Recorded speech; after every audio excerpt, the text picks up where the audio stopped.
सांगलीत उबाठाला मोठा धक्का। डबल महाराष्ट्र केसरी चंद्रहार पाटील यांचा उबाठाला रामराम। आज एकनाथ शिंदेंच्या पक्षात करणार प्रवेश।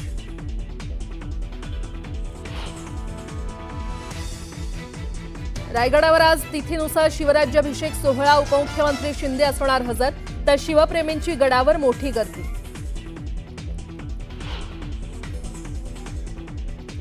मी कधीही नापास होऊ शकत नाही, मी तुम्हालाच नापास करेन। उद्धव ठाकरेंशी आजही आपले चांगले संबंध। मंत्री संजय राठोड यांचं मोठं वक्तव्य। तर वादानंतर आपण असं काही बोललोच नसल्याचं केलं स्पष्ट।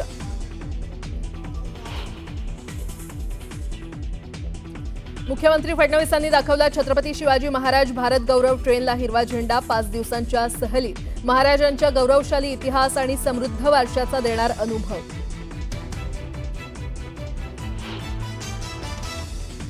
मोदी सरकारला आज 11 वर्ष पूर्ण। महिला केंद्रित विकासाला महत्त्व दिल्याचं पंतप्रधानांनी केलं प्रतिपादन।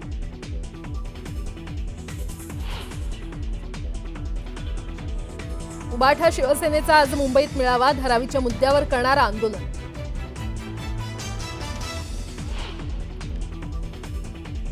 आणि सोलापूर विमानतळावरून आजपासून गोव्यासाठी विमानसेवा होणार सुरू। आठवड्यातून 3 दिवस असणार विमानसेवा।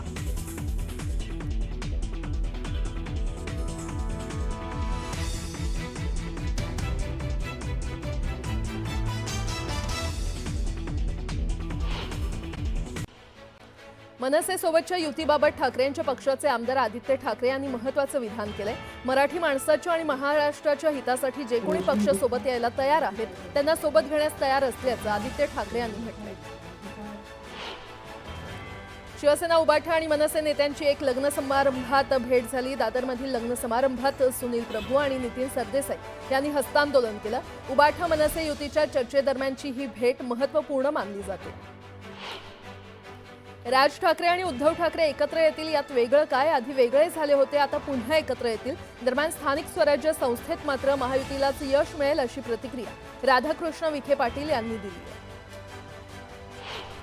खुर्चीची धुरा कोण सांभाळेल याबद्दल जोपर्यंत निर्णय होत नाही तोपर्यंत दोन्ही ठाकरेंच्या एकत्र येण्याच्या सुरू असलेल्या चर्चा या फक्त चर्चाच असतील। राष्ट्रवादीचे आमदार अनिल पाटील यांनी हे वक्तव्य केलं। राज ठाकरे आणि उद्धव ठाकरे एकत्र येणं हा त्यांचा अंतर्गत विषय असल्याचं मंत्री दादा भुसे यांनी वक्तव्य केलंय। तर महाराष्ट्राची जनता महायुतीला आणखी प्रभावी मदत करणार असल्याचंही ते म्हटलं। सरकारसोबत जाणार असल्याची पोस्ट डबल महाराष्ट्र केसरी चंद्रहार पाटील यांनी केलेली आहे। तर त्यांच्यासोबत अनेक कार्यकर्ते देखील शिंदेंच्या शिवसेनेमध्ये पक्षप्रवेश करणार आहेत असंही त्यांनी सांगितलं। निवडणूक आयुक्त निवडण्याच्या प्रक्रियेतून सरन्यायाधीशांना का वगळलं? महाराष्ट्राची मतदार यादी एवढी फुगली कशी? मतदार संख्येपेक्षा अधिक मतदान झालं कसं? असे सवाल विचारत अनिल देशमुख यांनी महायुती सरकारवर निशाणा साधलाय। बारामतीच्या गोविंद बागेत माळेगाव सहकारी साखर कारखान्याच्या निवडणुकीसंदर्भात शरद पवार यांनी बैठक घेतली आहे। निवडणुकीसंदर्भात येत्या 2 दिवसात निर्णय घेण्यात येणार आहे। शरद पवार जो निर्णय घेतील तो आम्हाला मान्य असेल असं कार्यकर्ते म्हटले। मालेगाव सहकारी साखर कारखान्याच्या निवडणुकीत शरद पवार अजित पवारांसोबत जातात की चंद्रराव तावरेंसोबत जातात किंवा स्वतंत्र पॅनल उभं करतात हे पाहणं महत्त्वाचं ठरणार आहे। दोन्ही राष्ट्रवादी एकत्र आल्यास आम्हाला आनंदच असल्याचं वक्तव्य मावळचे आमदार सुनील शेळके यांनी केलंय।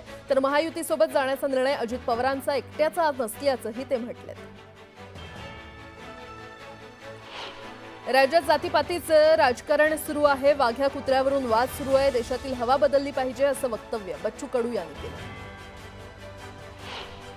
लोकशाहीत जनता ही बाप असते असं म्हणत खासदार ओमराजे निंबाळकर यांनी मंत्री नितेश राणेंचा समाचार घेतला।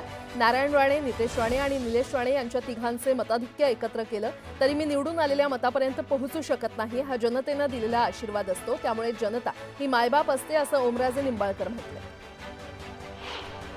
पालकमंत्री जयकुमार गोरे यांनी सोलापूर गोवा विमानसेवा उद्घाटन कार्यक्रम स्थळाची पाहणी केली। मुख्यमंत्री देवेंद्र फडणवीस यांच्या हस्ते या विमानसेवेचा उद्या शुभारंभ होणार आहे। मुख्यमंत्री देवेंद्र फडणवीसांचा मावळवासियांच्या वतीनं नागरी सत्कार करण्यात आला। आमदार सुनील शेळके यांच्या हस्ते हा सत्कार समारंभ पार पडला।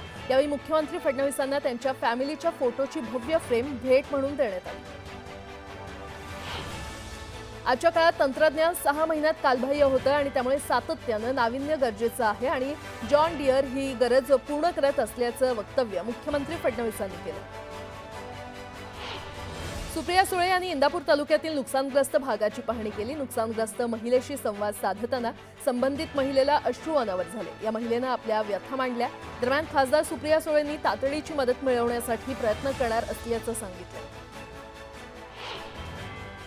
बीडच्या श्री क्षेत्र चाकरवाडी इथे आंतरराष्ट्रीय कथाकार प्रदीपजी मिश्रा यांच्या शिवमहापुराण कथेचं आयोजन करण्यात आलं होतं. या कार्यक्रमाला मंत्री पंकजा मुंडे यांनी हजेरी लावली. पंकजा मुंडेंच्या हस्ते महाआरती करण्यात आली. वरिष्ठांकडून नेमून दिलेले चौक सोडून दुसऱ्याच ठिकाणी वाहन चालकांवर घोळक्यानं कारवाई करणाऱ्या वाहतूक शाखेतील 3 पोलीस कर्मचाऱ्यांना शासकीय सेवेतून निलंबित करण्यात आलेलं आहे. घटनास्थळी पाहणी आणि अहवालानंतर प्रभारी पोलीस उपायुक्त डॉक्टर संदीप भाजीभाकरे यांनी कारवाई केली.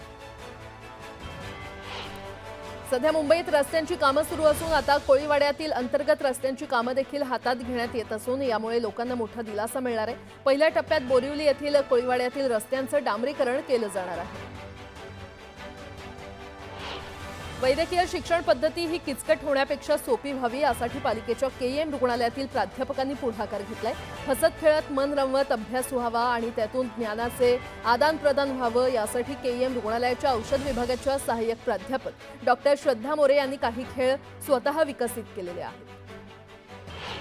एकेकाळची मराठा साम्राज्याची राजधानी असलेल्या साताऱ्यामध्ये सारस्वतांचा मेळा भरणार आहे. आगामी 99वे अखिल भारतीय मराठी साहित्य संमेलन साताऱ्यामध्ये होणार असल्याची घोषणा रविवारी झाली. साताऱ्यातील महाराष्ट्र साहित्य परिषदेच्या शाहूपुरी शाखेला आणि मावळा फाउंडेशनला शताब्दीच्या उंबरठ्यावरील ऐतिहासिक संमेलनाच्या आयोजनाचा मान मिळालाय. म्हाडाच्या छत्रपती संभाजीनगर मंडळाच्या अखत्यारीतील 53 अनिवासी भूखंडांची ई-लिलावाद्वारे विक्री केली जाणार आहे. या प्रक्रियेसाठी ऑनलाईन नोंदणी आणि अर्ज प्रक्रियेचा शुभारंभ म्हाडाचे उपाध्यक्ष संजीव जयस्वाल यांच्या हस्ते वांद्रे पूर्व येथील मुख्यालयामध्ये गो लाईव्ह कार्यक्रमांतर्गत करण्यात आला. महापालिकेकडून गेल्या 2.5 महिन्यात गणेश मूर्तिकारांना 630 मेट्रिक टन शाडू मातीचं वाटप करण्यात आलं. शाडू मातीची वॉर्डनिहाय मागणी वाढत असल्याची माहिती अधिकाऱ्यांनी दिली. म्हाडाच्या लेआउटमधील पुनर्विकसित वसाहतींमधील इमारतींना प्राधिकरण अधिमूल्य फरकाच्या रकमेवरील व्याज माफीसाठी आणि भोगवटा प्रमाणपत्र प्राप्त करण्याकरता राबवण्यात आलेल्या 2 वेगवेगळ्या अभय योजनांना 31 डिसेंबरपर्यंत मुदतवाढ देण्यात आलेली आहे. या मुदतवाढीचा लाभ 80 गृहनिर्माण संस्थांना मिळणार आहे.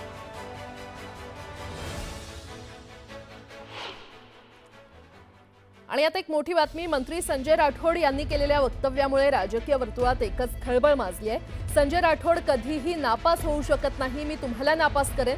तसंच उद्धव ठाकरे यांच्याशी माझे आजही चांगले संबंध आहेत, त्यांचे आजही मला फोन येतात, असा खळबळजनक दावा राज्याचे कॅबिनेट मंत्री आणि शिवसेना नेते संजय राठोड यांनी केलाय.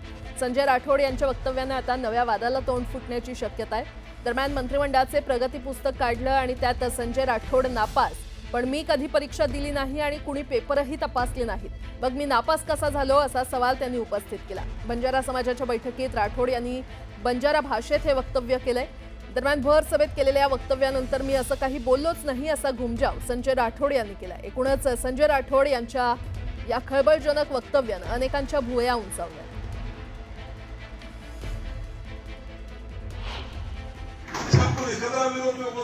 उसको आपल्या पुस्तिका प्रगती पुस्तक काढायच्यामध्ये मंत्रिमंडळ विरोध होतो आणि तो प्रगती पुस्तकात संजय राठोड नापास करण्याची मोको सारा परीक्षा करे दिनो कोणी आणि रिझल्ट तपास कोणी मार पेपर आणि नापास किती आहो बदल एकनाथ शिंदे को बा संजय राठोड नापास होऊ शकत नाही, नाही तर तुम्हाला नापास करा म्हणलं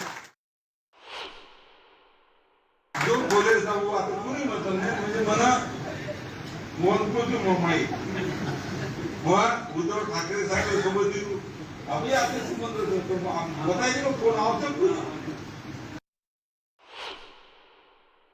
उद्धव ठाकरेंचा मला अजून सुद्धा फोन येतो असं सांगितलेलं आहे. काय ते 1 मिनिट आम्हाला किस्सा सांगावं. असं अजिबात मी सांगितलेलं नाही आहे. मी म्हटलेलं आहे की बा सर्व राजकीय नेते महाराष्ट्रातले हे सन्माननीय शरद पवार साहेब असतील, काँग्रेसचे असतील, किंवा शिवसेना उबाटाचे असतील, राष्ट्रवादीचे असतील, हे सर्व राजकीय पक्षाचे मतं जरी वेगवेगळे असले तरी मनभेद मात्र कोणाचे नाही आहे. तशा पद्धतीचे संबंध सर्वांनी ठेवलं पाहिजे, ही भूमिका मी आजच्या या समाज बैठकीत मांडली. यंदाच्या बकरी ईद निमित्त हाजी अली दर्ग्याला 5 लाखांहून अधिक लोकांनी झियारतसाठी भेट दिली. दरम्यान हाजी अली दर्गा परिसर 78 सीसीटीव्ही कॅमेऱ्यांच्या देखरेखीखाली होता.